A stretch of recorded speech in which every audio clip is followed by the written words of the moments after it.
In this video, I'm covering XPing on a new character in Wild's End. I'll show you where I was able to solo level for my first day on the new character. Just a note, for quality of life, I did give this new character some bags, bank boxes, and harvest tool upgrades. If you come from the Thronefast side, you won't be able to complete the harvesting quests in Wild's End. Otherwise, all my combat gear is starting equipment with no twinking. Because my monk is human, I started in Thronefast, and I'm gonna need a wizard to port me over to Wild's End. To get to town, you need to travel mostly east. As you can see on my compass, I go one tick north of due east. When you get to Wild's End, the wizard's portal is located a short distance from the main town, and there are aggressive mobs that can easily kill you if you're low level. So be sure to ask that wizard to give you an invis before they take off.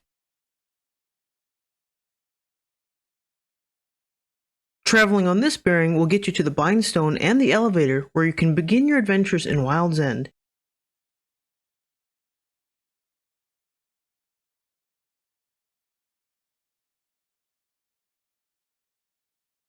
I am ready to go. This elevator here is a major landmark, and you'll be using it frequently.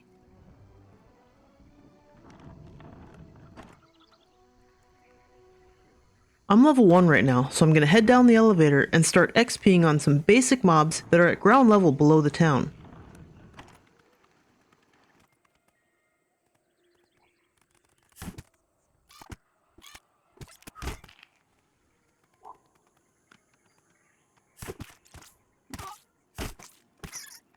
Here's another tip. The monk and shaman trainers are not up in the main town. Instead, you'll find them in a building that's accessible from the ground level near the starting river.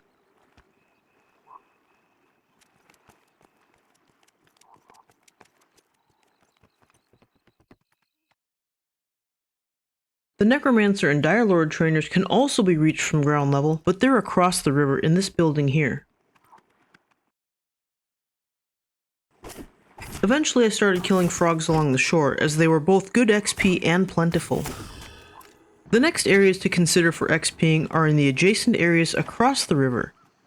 Okay, we're crossing, and then the adventure begins. I'm crossing the small bridge and heading along the shore. You can pretty much farm any of the mobs in these areas.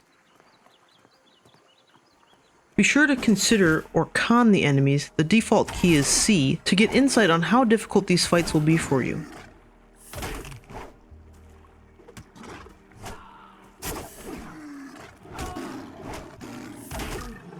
On a new character, it's especially helpful to farm humanoid mobs, or in our case, goblins and skeletons. As an example, this jungle forager can drop coin, gear, and starter bags. We got a bag! While following the river, I eventually arrive at the wild water geckos. Be careful. Here I'm level 5. These can be pretty challenging at low level.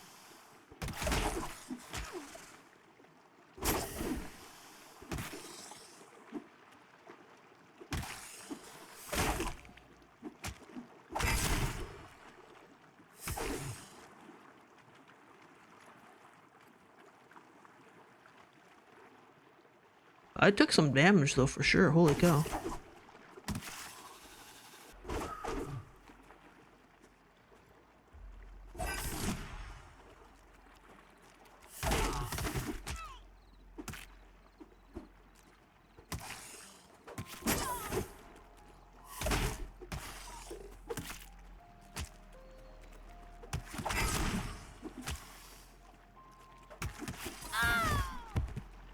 My hardcore time has ended.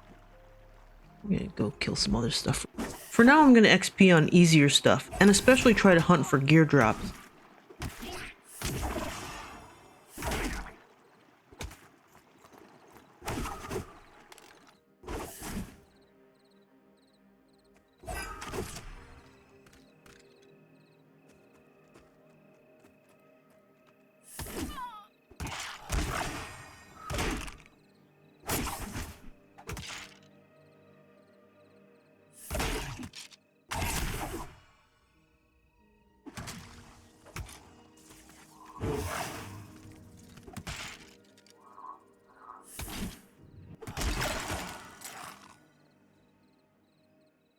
One wisdom sandals. Let's just try it. We can even see that there's an early named mob.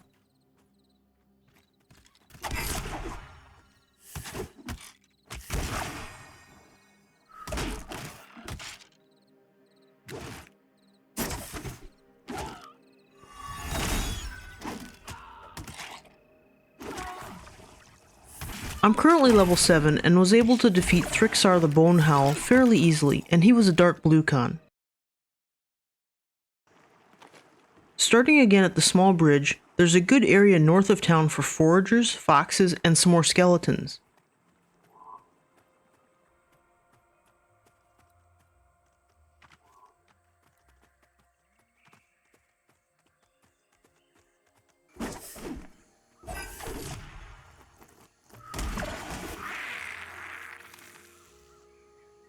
One armor belt. Now I'm going to show you where I got most of my gear. Heading out on the same route, we push farther northeast.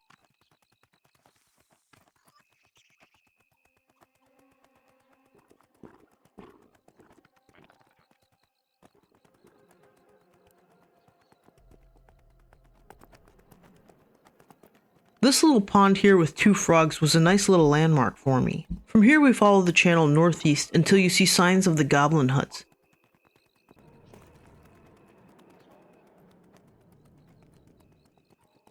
These goblins are group mobs, so I steer clear of them and head farther north.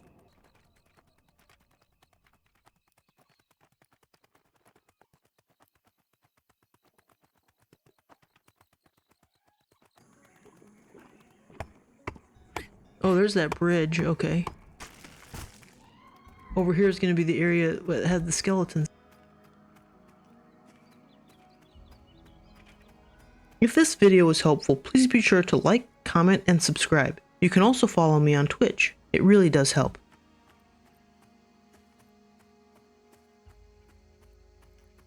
I'm right where I want to be. This area here has a lot of good skeletons that drop gear. Here we find corrupted sprout bones and corrupted feral bones.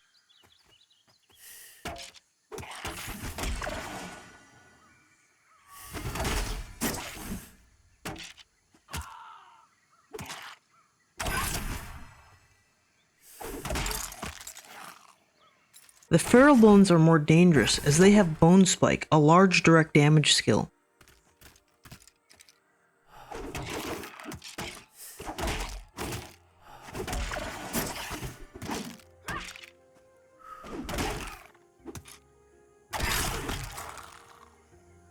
Some gloves, 1 dex.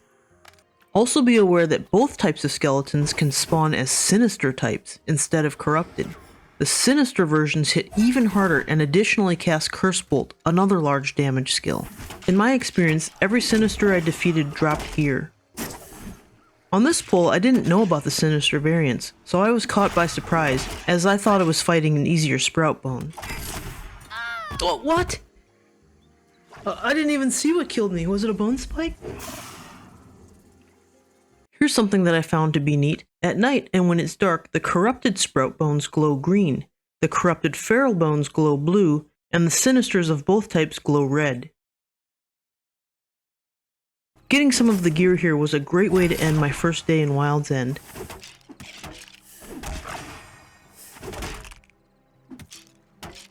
In the next video, I'll keep pushing into new XP farms, and I'll try to share how I was able to learn to navigate the area, as Wild's End can be pretty confusing.